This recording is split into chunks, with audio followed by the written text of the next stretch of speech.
What's up everybody, Coach Mills here, coming at you with a brand new Overwatch video. And in this video we're going to be breaking down 10 heroes that you are just playing wrong, flat out, straight up, incorrectly. And these can range from small mistakes that you just are making over and over again to even larger mistakes where the overall playstyle of the hero that you're playing is actually just fundamentally incorrect and you're setting yourself up to fail here. So I'm going to break all that down, but go to the GameLeap website right now. We have a special 50% off holiday sale. You've been working hard, so it's time to reward yourself with tons and tons of SR and a holiday rank up. So go check it out in the links down below. But without further ado, let's jump into the video. Now, the first character that we got to break down on this list is none other than Echo. And a lot of players play Echo wrong because they really compare her to Pharah and they try to play her exactly like you would play a Pharah. But in reality, Echo doesn't really have as many similarities as Pharah as you might think. Yes, Echo can fly, but Pharah wants to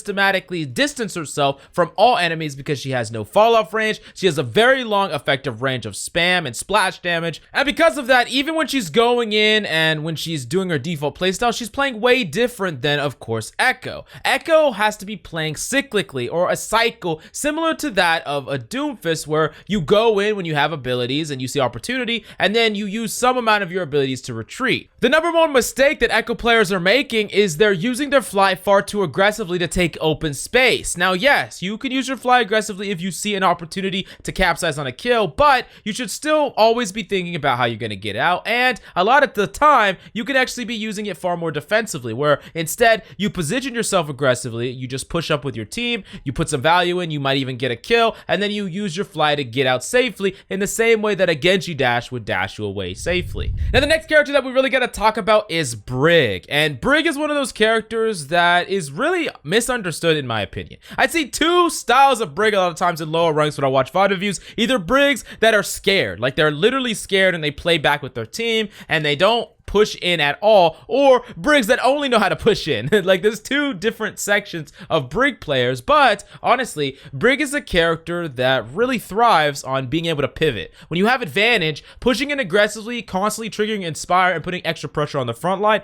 that can help you snowball, and that can help your team go in with you, get that extra bit of sustain and heal to allow them to roll over the team that has weakness. But a Brig should not be doing this all the time because it's really easy to punish a Brig when she's alone, isolated, or with any amount of focus fire. On top of that, typically you need to be using your shield to block either big chunks of burst damage or abilities, not just trying to tank spam damage. It's really important that a Brig is, unless she's going in, playing near natural cover so that she can save a lot of these resources like her shield. She doesn't have to use them, and then she has them when she needs them, when the enemy is engaging or when she wants to engage the enemy. Now we're going to the next character that we have to talk about, and it's none other than Winston. And players are really messing up Winston play all over the place. Now, Winston's a character that is amazing for putting pressure on enemies and creating space, but there's a fine line between going in and just get insta-killed or being able to be this constant threat that enemies have to always be thinking about.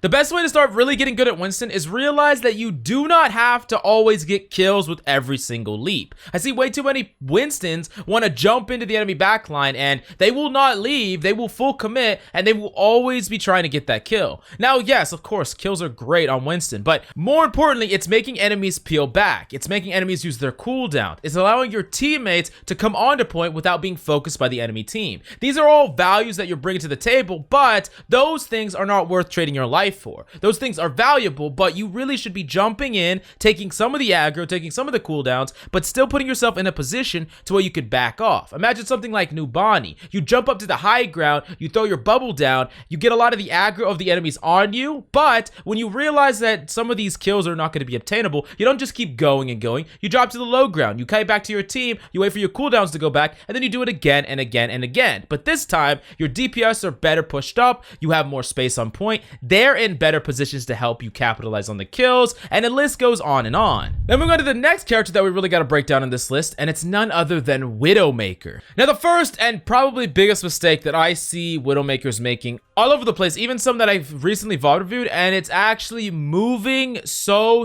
much when enemies are not threatening you and they don't even know your position. You see, a lot of Widowmakers are almost twitchy, like they're so afraid that they're gonna be under threat or be shot by another Widowmaker that they're like randomly crouching, randomly moving left and right, like they're actually horrified. Widowmaker's a character that has more effective range than anything else in the entire game. So as such, you can position far outside of the danger of many characters in the game. And on top of that, when people are not looking at you or they can't threaten you, you don't want to be moving in a way that's going to mess up your shot. At the end of the day, your shot, hitting your shot matters more than an enemy hitting, you know, their casual body shot. A McCree that's across the map hitting one body shot on you, if you make sure that you hit your headshot on him, it doesn't matter that he hit his shot. Now, I'm not telling you movement is, you know, completely irrelevant, because in the Widow v Widow matchup, it is, and I've broken down many videos about the Widow v Widow matchup in particular. But against the vast majority of characters in the game, a giant percentage of people just have really bad movement or unnecessary movement that's making these shots very hard or very difficult for you to execute on. Now, moving on to the 5th character that we got for you on the list that you are playing incorrectly, and it's Zarya. And the biggest thing that Zarya's need to be doing over and over again is using their bubbles to time their engages. This is really simple concept, but it's so important to get right every single time.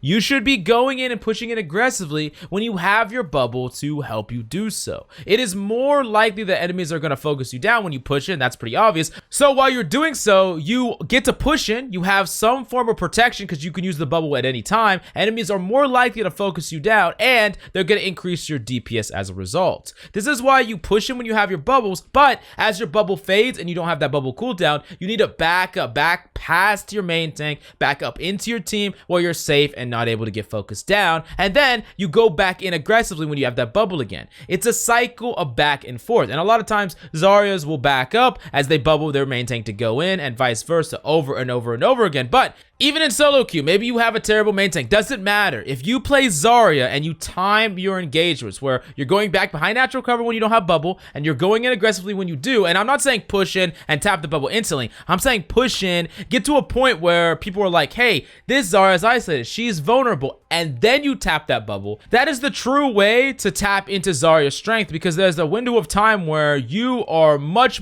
more invulnerable than enemies think, and also more lethal. Now moving on to the next character that we got to break down on this list, it's none other than Doomfist. And a lot of players know how to play the Doomfist style where you just constantly flank. You know, cycles of Doomfist, yada yada, you go in, you try to get some value, you use one set of abilities to get out, and you just do that over and over again. And I'm not going to tell you that a flank Doomfist is bad, but a lot of Doomfists don't know what to do when their flank gets countered. You know, there's a Hog, there's a McCree, there's a Brig, and they just can't get any value in the backline. Well, the thing is, Doomfist is amazing to play with a team. He's really good actually to play with your tanks. A Doomfist just punching and zoning enemies away can be value in itself. On top of that, when you take point control, there are tons of corners and crevices where enemies could push in and get punched right into a wall. Now, yes, you're not gonna be getting flashy picks the entire time, but you can do tons of value on the front line. You can peel for your allies, you can build up precious ult charge, you could cancel powerful utility like Hog Breather, and eventually, when you do this enough, you brawl on the front line enough, you're gonna have a giant amount of shields, and I mean huge. And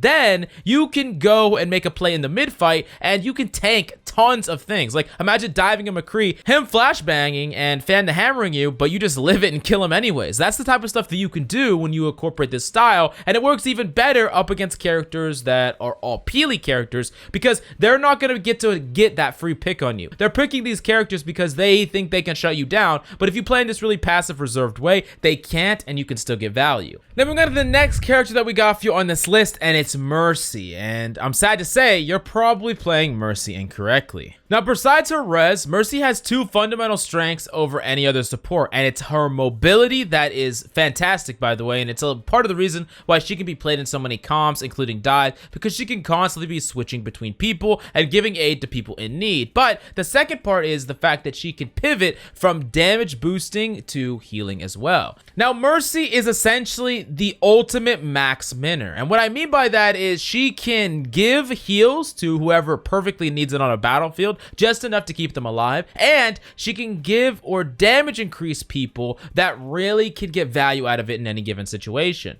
The mark of a truly good Mercy can balance all these things in perfect tandem, where she saves and peels for her supports when they're needed, she pockets her Ashe and gives them damage boosts when she's in a position to pop off, and she's providing additional heal support to her tanks. Well, it's widely thought that you could just be Mercy and turn your brain off. That is 100% not the case, not even the slightest case, because a really good Mercy can bring a decent team to an amazing team out of nowhere just by providing the right amount of benefit or heal to whatever person needs it the most in any given team fight. Then we go to the next character that we gotta talk about on the list, and it's Reinhardt. And Reinhardt's a character that specifically a lot of low rank players just think, I can't carry on Reinhardt, there's nothing I can do on Reinhardt, I don't even want to play him because there's no possible way I can carry on Reinhardt if I have a bad team. I'm here to tell you that Reinhardt's amazing for carrying if you incorporate these tips. The biggest mistake I see on Reinhardt is Reinhardts are playing passive far too much. And you might be saying, okay, well, I'm getting killed, I'm getting shot, I need to be playing way defensive. Well, that might be true, but you can keep backing up into your team into the point where you get healed up, and then it's your job to pivot and go far more aggressive, balancing your shield and base health so that you can get on the front of the line with a pretty sizable shield. On top of that, Reinhardts just do not swing enough in general. When a Winston dives your team, you should not be shielding off that Winston's damage that can't actually be shielded off. You should be swinging at the Winston to put pressure on him to actually back up and get away from your team. That is the way that you truly peel for your team, not just shielding up. On top of that, if you think that Reinhardt can't carry team fights, then you just can't hit sizable shatters. Shatter might be one of the most dominant ultimates in ranked, period, capable of winning team fights all by itself. And when players or enemies are not playing traditional, they're not playing Reinhardt, they're playing like Roadhog and Zarya, just getting a two-man shatter, getting a free 2 kills, the first 2 kills that you see, that can just hard carry a team fight. And the Rein v Rein duel is notoriously known as one of the biggest skill testers in the game, and it's an ultimate battle of wits, and it's an amazing thing that you should hold yourself personally responsible to win that shatter battle, because if you can't out shatter or mind games a Rein that's in gold, how are you going to go up against a better Rein that's in plat or diamond or masters or grandmaster? Now we're going to the next character that you're consistently playing incorrectly is Reaper. And Reaper is a character that sometimes I feel like some low level players just get a little bit lost. They don't quite know what they're supposed to do, the direction they're supposed to take. They try to push the tanks, but they get focused by other people. They can't seem to get any value on the table, and they just feel useless. Now, Reaper's one of those characters that can incorporate 2 really big fundamental playstyles. First off is just playing with your team and getting divers off your supports. This is a really common anti-flank tactic where you're playing Reaper as a counterpick strategy. Now, the next strategy is the lurk and pounce, and this is when you're not just walking up to the enemy tanks. You're not just going on them out of nowhere, crossing through open space, allowing enemies to see you coming, prepare for you, and fire at you. You are being sneaky. You are strategically putting yourself in a position to go from not being in sight or known to instantly doing damage, because the element of surprise is so important on Reaper. This means taking the high ground. This means dropping on the back line of the enemy team. This means by the time you take that first shot, it's already too late. By the time you take that first shot, the enemy didn't even know you were there. You took that first shot and now they're already at half HP. How easy is it for you to just finish them off and wraith away? Now we go to the last character that I got for you on this list, and it's a character that you probably play wrong in ranked, and it's Zenyatta. Now the crazy thing about Zenyatta in ranked is, honestly, if you have the mechanical skill to back it up, Zenyatta is basically a DPS, and he can go on strategic flanks in a way that no one else can because his movements are completely silent. Now yes, as the enemy's awareness gets better and they prioritize targeting you more and more, you have to play a lot more passive on Zenyatta. However, if Jonak has taught us anything, it's that DPS Zenyatta, or Zenyatta that is very mechanically proficient and not afraid to make proactive plays to really catch enemy DPS and support off guard, that is a Zen that can get tons of impact. And especially in the lower ranks, I think this is one of the best ways to climb as a support, because essentially you are a DPS healer hybrid that gets to go on flanks where enemies just don't know where the heck you're coming from, and then you get to one-shot people. I mean, that's literally what it's like. But do yourself a favor right now, for the 50% off holiday season on the GameLeap website, we have tons and tons of advanced VOD reviews and content. I know a lot of you have been asking for more advanced content, and we got it just in time for the holiday season on the GameLeap website. So do yourself a favor, go check it out right now. But thank you so much for coming by. That's all I got for you today. I'm Coach Winston, of course. Until next time.